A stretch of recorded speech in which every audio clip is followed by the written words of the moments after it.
প্রতি সপ্তাহে নতুন নতুন ভূতের গল্প দেখতে সাবস্ক্রাইব করুন বাংলা ভূতের গল্প চ্যানেলটিকে।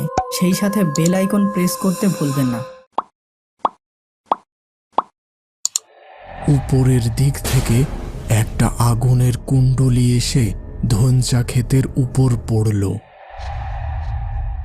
বন্ধুরা, আজকের এই সত্যিকার ভূতের ঘটনাটি পাঠিয়েছে মোহাম্মদ মোস্তফা, আর এই ভৌতিক ঘটনা তার নিজের সাথে ঘটেছিল। আজকের বিশেষ প্রশ্ন, তোমরা কি কেউ রাতে আকাশে ছোট আলো বা আগুনের গোলা ছুটে যেতে দেখেছো? আর দেখে থাকলে কোথায় দেখেছিলে নিচে জানাও।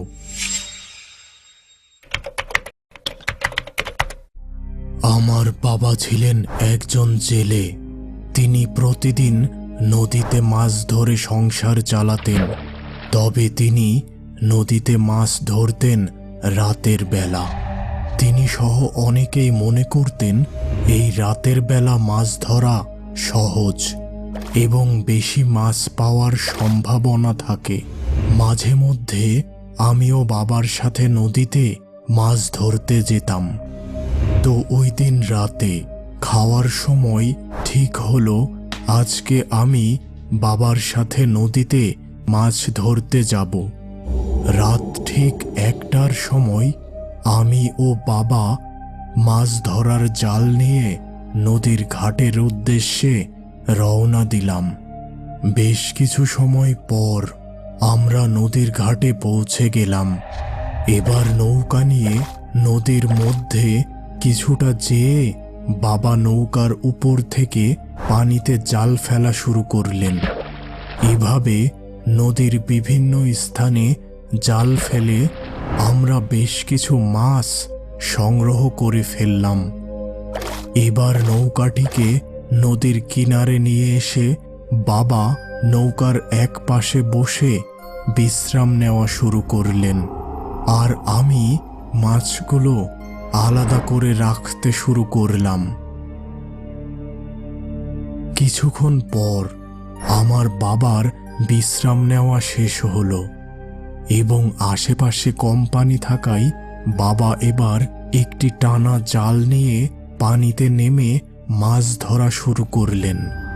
আর এভাবে তিনি জাল টানতে টানতে নৌকা থেকে বেশ কিছুটা দূরে চলে গেলেন।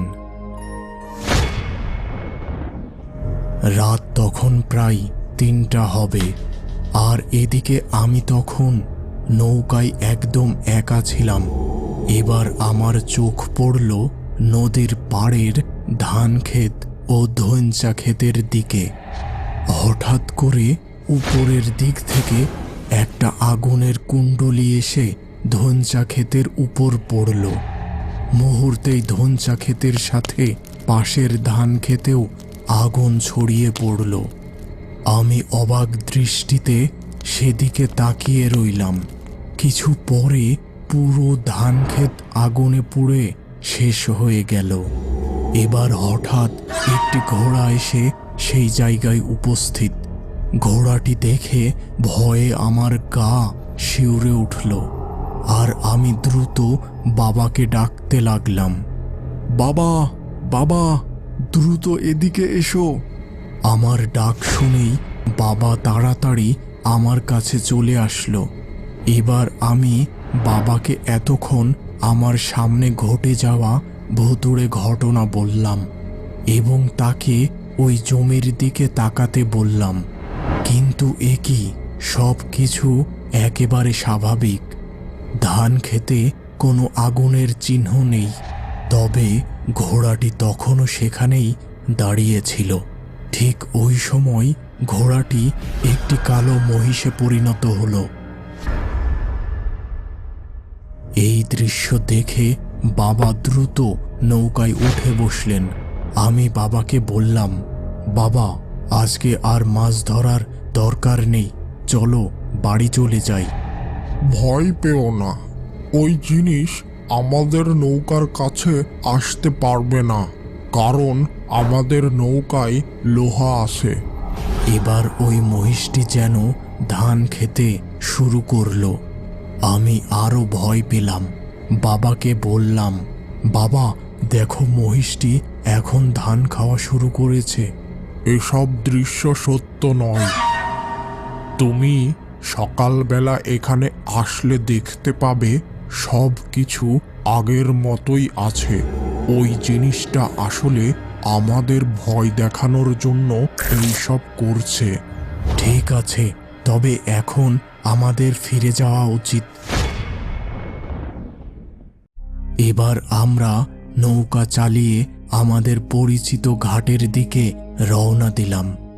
কিছু দূর যেয়ে আবার ওই জমির দিকে তাকালাম, কিন্তু সেখানে সেই কালো মহিষটি আর ছিল না। অনেক সময় ধরে নৌকা চালিয়ে আমরা পৌঁছে গেলাম আমাদের পরিচিত ঘাটে। ঘাটের বাজারে তখনও কিছু দোকান খোলা ছিল। আমরা একটি দোকানে বসে কিছু খাবার খেলাম এবং খাওয়া শেষে সেখানেই বিশ্রাম নেওয়া শুরু করলাম। বাহিরে যখন সূর্যের আলো আসা শুরু হলো, তখন আমি ও বাবা রাতে নদীতে ধরা মাছগুলো নিয়ে বাজারে গেলাম। সব মাছ বিক্রি করে এবার বাবা ও আমি বাড়ির উদ্দেশ্যে রওনা দিলাম। এরপর অনেকবার আমি ও বাবা ওই ধান ক্ষেতের পাশে মাছ ধরতে গিয়েছিলাম, তবে ওই রাতের মতো আর কোনো অদ্ভুত ব্যাপার ঘটেনি। কিন্তু আজও আমার মনে প্রশ্ন জাগে, ওই জিনিসটি আসলে কি ছিল? দর্শক, তোমরা যারা আমার এই ঘটনা দেখলে, তোমাদের ধারণা কি আসলে ওই জিনিসটা কি ছিল? আর আমার ঘটনা এখানেই শেষ হচ্ছে।